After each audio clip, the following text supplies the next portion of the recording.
there's this Halloween party, and maybe you'd like to come with me. Are you asking me out on a date? No. Well, I'm not gonna leave the house. Fine. Fine. Fine. Fine.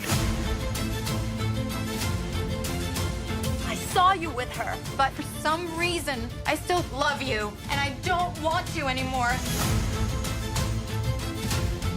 He doesn't love you the way you deserve to be loved.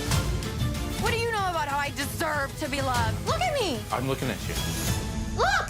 From this angle, I can see your back and your face simultaneously. That's how much I'm looking at you. I'm a mess. No, you're not. I'm a disaster. Oh. All right, finally yesterday I went and saw Your Monster. I think I saw a trailer for this, but I just saw it was getting good reviews. I wanted to go see a third movie. I hadn't been to the movies in a while. And this one sounded interesting. It has an interesting premise. It's directed by Caroline Lindy. I think this is like maybe her directorial debut. I looked her up on IMDb. I'd never seen anything else from her. It stars Melissa Barrera, who's kind of been popping off here lately. She was in Scream. She was in Abigail. In the Heights. She was in the Heights. And then Tommy Dewey plays the monster or the beast in this movie. And basically, it follows this girl played by Melissa Barrera. I think her name's Laura. And she's like this musical theater girl. She's got cancer. And her boyfriend, who's also the director of this big play that she's about to be in, breaks up with her while she's in the hospital. Big move, obviously, and they point that out in the movie.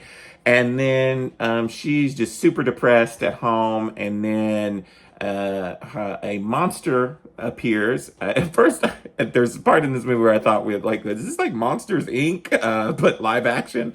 And it feels like that at times. But this monster appears, played by Tommy Dewey, and he is just like basically just wants her out of the house. And there's also a lot of like context and I don't know how to explain it, but there's a kind of a twist. I don't even know if it's a twist, but there's stuff going on in this movie that obviously I can't relate to as I'm not a woman.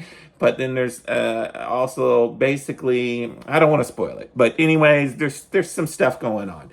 And basically, she just wants to be in this play. You got this monster in her house. She wants her out of the house. And, she's just struggling, being broke up, but she's heartbroken. It's her whole life. She also has this best friend character, which goes into the kind of twist at the end of the movie. But overall, I enjoyed parts of this movie. It's a weird movie. The premise was interesting. And I just feel like I'm not a director. I don't know. And there's parts of this movie like I really enjoyed, but there was parts of this movie where it was like, it almost felt like it didn't know what it wanted to be. Like there's a couple musical scenes in this movie, one at the end, and I'm like, well, if it had been a musical the whole time, it kind of would make sense. But then the fact that we only have like two really musically kind of scenes, it almost feels like a little disjointed compared to the rest of the movie. And then you've got this like boyfriend drama going on. Then you have this whole monster thing happening. And I don't know, it just felt a little discombobulated for me. And like I said, this is definitely a romantic comedy horror film. It reminded me a little bit about the Love Frankenstein movie from earlier in the year, which I think this is a little more serious than that one. That one was even more humorous take, I feel like, than on this movie. But that's what this movie kept reminding me of, and I don't actually know which one I liked better. I'd have to go back and look and see what I gave that review score, but that's what this film kept reminding me of. And there was some things that I was like, oh, this is really funny, or this is cute, or oh, just Melissa Barrera can sing. You forget, yeah, she's a really good singer.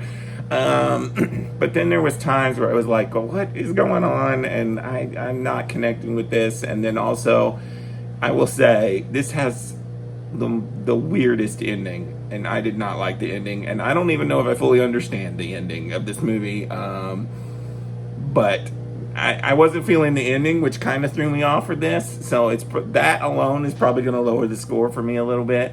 But did I think it was interesting? Do I think Melissa Barrera is great? Yes, I thought she was really good in this movie.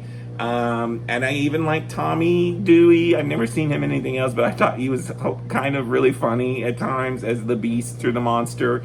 And like I said, at times it feels like a little bit of live action Monsters Inc. There's a little bit of Beauty and the Beast in here.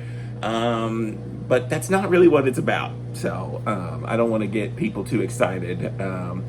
But it's interesting. I definitely recommend you check it out because it's weird and interesting. But is this like going to be my favorite movie of the year? No, not by a mile. I'm going to give it a 3 out of 5. A 3 out of 5 because of that ending. I was more towards the 3.5 until the ending, and then I was like, I don't think I like the ending. So 3 out of 5. What do you guys think of Your Monster? I think it was a pretty small movie. I don't think a lot of people even know about this movie, but if you did check it out, what do you think? And until next time, this is Rainy Cage. Peace out.